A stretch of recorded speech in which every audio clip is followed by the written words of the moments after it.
أحب الوفاء بشتى الصور. أحب الوفي الأمين الأغر. الحمد لله رب العالمين والصلاة والسلام على سيدنا محمد وعلى آله وأصحابه أجمعين. সম্মানিত দর্শক শ্রোতা, আসসালামু আলাইকুম ওয়া রাহমাতুল্লাহি ওয়া বারাকাতুহু। যেভাবে ঈমান আনতে হয় এর ধারাবাহিকতায় আমাদের আজকের আলোচ্য সূচি তাকদীরের উপর যেভাবে ঈমান আনতে হয়। তাকদীর অর্থ পরিমাণ নির্ধারণ করা। সৃষ্টিকুলের জন্য আল্লাহ নির্ধারিত পরিমাণকে তাকদীর বলা হয়। আল্লাহ অসীম জ্ঞানের অধিকারী। আমরা কখন কি করব আল্লাহ তা জানেন সৃষ্টির আগ থেকেই, জানেন আপন জ্ঞানে কোনো মাধ্যম ছাড়াই। তাকদীর মহান আল্লাহর এক গোপন রহস্য। তাকদীরের মতো সূক্ষ্ম বিষয় অনুধাবনের জ্ঞান মানুষের নেই।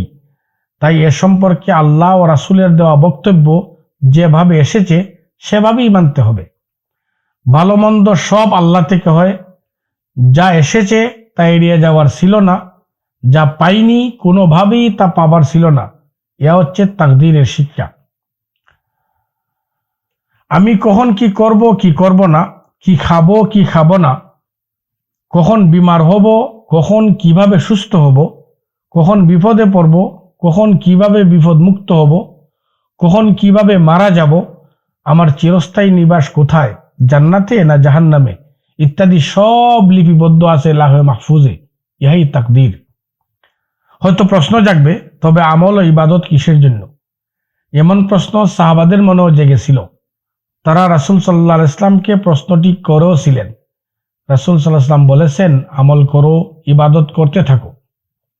ইরশাদ হচ্ছে, আল্লাহ রাব্বুল আলামিন বলেন, বিশ্ববাসীকে সাবধান করতে যিনি বান্দা মুহাম্মদের প্রতি নাজিল করেছেন ফুরকান তথা পার্থক্য নির্ণয়কারী কিতাব, মহিয়ান সে সত্তা।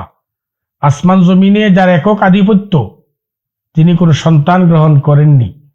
আধিপত্যে যার কোনো অংশীদার নেই, তিনিই সবকিছু সৃষ্টি করেছেন, ঠিক করে দিয়েছেন তাকদীর। সূরা ফুরকান আয়াত নম্বর 1 ও 2। সূরা বনী ইসরাঈলের 85তম আয়াতে ইরশাদ হচ্ছে, আল্লাহ রাব্বুল আলামিন বলেন, লোকজন রূহ সম্পর্কে জিজ্ঞেস করবে, বলো রূহ আল্লাহর হুকুম, তোমাদের খুব সীমিত জ্ঞান দেওয়া হয়েছে। আসলে রূহ যেভাবে মানুষের জ্ঞানের ঊর্ধ্বে, ঠিক তাকদীরও মানুষের জ্ঞানের ঊর্ধ্বে। রূহ সম্পর্কে বিস্তারিত অনুধাবন করা যাবে মানুষের সাধ্যের বাহিরে, তাকদীর সম্পর্কে বিস্তারিত অনুধাবন করাও মানুষের সাধ্যের বাহিরে। আব্দুল্লাহ বিন আমর রাদিয়াল্লাহু তাআলা আনহু থেকে বর্ণিত, রাসূল সাল্লাল্লাহু আলাইহি সাল্লাম বলেন, আসমান জমির সৃষ্টির 50,000 বছর আগে আল্লাহ রাব্বুল আলামিন সৃষ্টি জগতের তাকদীর লিপিবদ্ধ করেছেন। তখন তার আরশ পানিতে ছিল। মুসলিম, মিশকাতুল মাসাবি, কিতাবুল ঈমান, বাবুল কাদার, পৃষ্ঠা নম্বর 19।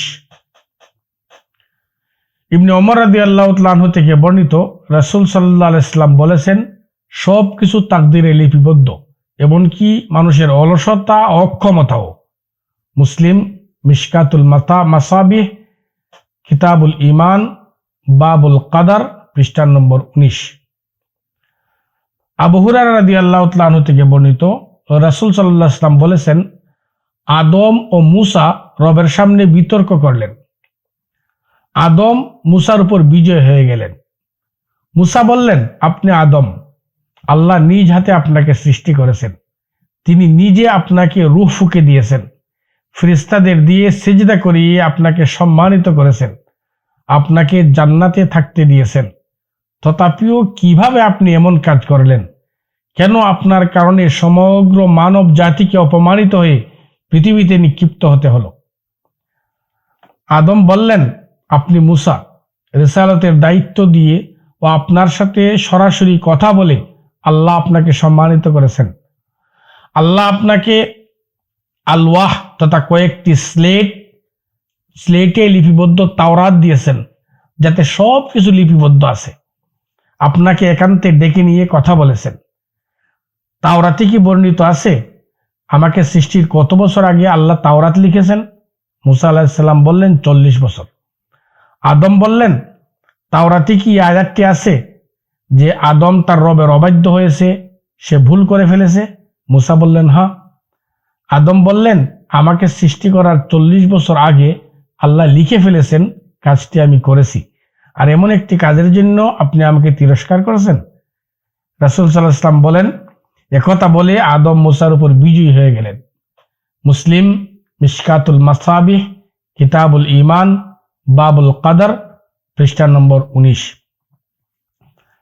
আলী রাদিয়াল্লাহু তাআলা আনহু থেকে বর্ণিত, রাসূল সাল্লাল্লাহু আলাইহি ওয়াসাল্লাম বলেছেন, জান্নাতে হোক বা জাহান্নামে প্রত্যেক মানুষের গন্তব্য নির্ধারণ করা হয়ে গেছে। লোকজন বলল, ইয়া রাসূলুল্লাহ, তবে আমরা আমল ছেড়ে দিয়ে তাকদীরের উপর ভরসা করে বসে থাকি?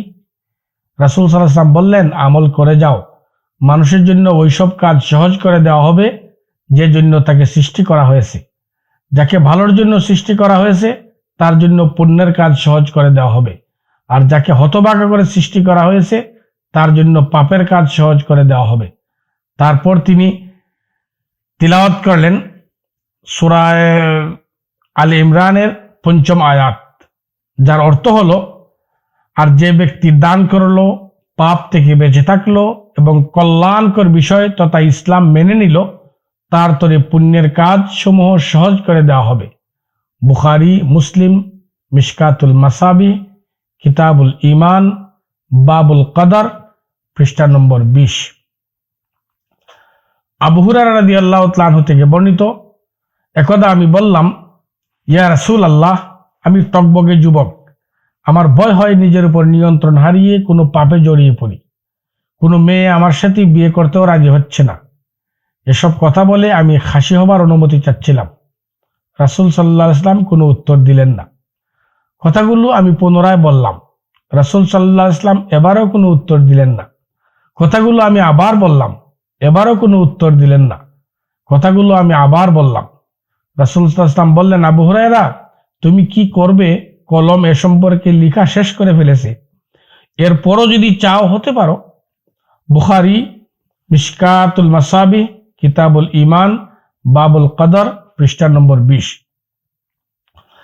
আসলে তাকদীরের ব্যাপারটি খুব সূক্ষ্ম ও স্পর্শকাতর, তাই এ সম্পর্কে আল্লাহ ও রাসূল যতটুকু বলেছেন, যেভাবে বলেছেন ঠিক সেভাবেই মেনে নিতে হবে। এ বিষয়ে বেশি বুঝতে চেষ্টা করা বা এর ব্যাখ্যা বিশ্লেষণ করতে যাওয়া মোটেই উচিত নয়। আকাইদের ইমামগণ বলে থাকেন, আত তাকদীরু সিররুম মিন আসরারিল্লাহ, অর্থাৎ তাকদীর আল্লাহর গোপন রহস্য। সুতরাং আমাদের জীবনে যা হয় তার না হবার ছিল না, আর যা হয় না তা কখনো হবার ছিল না, এমন বিশ্বাস রেখে কোনো প্রকার হা উতাস করা উচিত। তবে কোনো পাপ হয়ে গেলে আল্লাহর বাতানো পথের অনুকরণে তওবা ও ইস্তেগফার করা উচিত। সম্মানিত দর্শক শ্রোতা, এতক্ষণ আমরা তাকদীর সম্পর্কে শুনলাম। আসুন এবার জেনে নেই এর সারসংক্ষেপ। এর সারসংক্ষেপ হচ্ছে, তাকদীর অর্থ পরিমাণ নির্ধারণ করা। সৃষ্টিকুলের জন্য আল্লাহ নির্ধারিত পরিমাণকে তাকদীর বলা হয়। আল্লাহ অসীম জ্ঞানের অধিকারী। আমরা কখন কি করব আল্লাহ তা জানেন। আল্লাহ জানেন সৃষ্টির আগ থেকেই, জানেন আপন জ্ঞানে কোনো মাধ্যম ছাড়াই। তাকদীর মহান আল্লাহর এক গোপন রহস্য। তাকদীরের মতো সূক্ষ্ম বিষয় অনুধাবনের জ্ঞান মানুষের নেই। তাকদীর সম্পর্কে আল্লাহ ও রাসূলের দেওয়া বক্তব্য যেভাবে এসেছে ঠিক সেভাবেই মেনে নিতে হবে। ভালো মন্দ সব আল্লাহ থেকে হয়। শুধু চেষ্টা ও মেহনতের কারণে মানুষ পুণ্য পাপের ভাগী হয়। আমি কখন কি করব কি করব না, কি খাবো কি খাবো না, কখন বিমার হব, কখন কিভাবে সুস্থ হব, কখন বিপদে পড়ব, কিভাবে বিপদ মুক্ত হব, কিভাবে মারা যাব, আমার চিরস্থায়ী নিবাস কোথায়, জান্নাতে না জাহান্নামে, ইত্যাদি সব লিপিবদ্ধ আছে লাহে মাহফুজে। ইহাই তাকদীর। আমরা আল্লাহর বান্দা, আমাদের উচিত মাওলার কথা মতো আমল ও ইবাদত করে যাওয়া। তাকদীরের ব্যাপারটি খুব সূক্ষ্ম ও স্পর্শকাতর। তাকদীর সম্পর্কে আল্লাহ ও রাসূল যতটুকু বলেছেন, যেভাবে বলেছেন ঠিক সেভাবেই মেনে নিতে হবে। তাকদীর সম্পর্কে বেশি বুঝতে চেষ্টা করা বা ব্যাখ্যা বিশ্লেষণ করতে যাওয়া মোটেই উচিত নয়। ইমামগণ বলে থাকেন, আত তাকদীরু সিররুম মিন আসরারিল্লাহ, অর্থাৎ তাকদীর আল্লাহর এক গোপন রহস্য। আমাদের জীবনে যা হয় তা কখনো না হবার ছিল না, আর যা হয়নি তা কখনো হবার ছিল না, এমন বিশ্বাস রেখে কোনো প্রকার হাউতাশ না করা উচিত। কোনো পাপ হয়ে গেলে আল্লাহর বাতানো পথের অনুকরণে তাওবা ও ইস্তেগফার করা উচিত। সম্মানিত দর্শক শ্রোতা, এতক্ষণ আমাদের সঙ্গে থাকার জন্য সবাইকে ধন্যবাদ। আসসালামু আলাইকুম ওয়া রাহমাতুল্লাহি ওয়া বারাকাতুহু।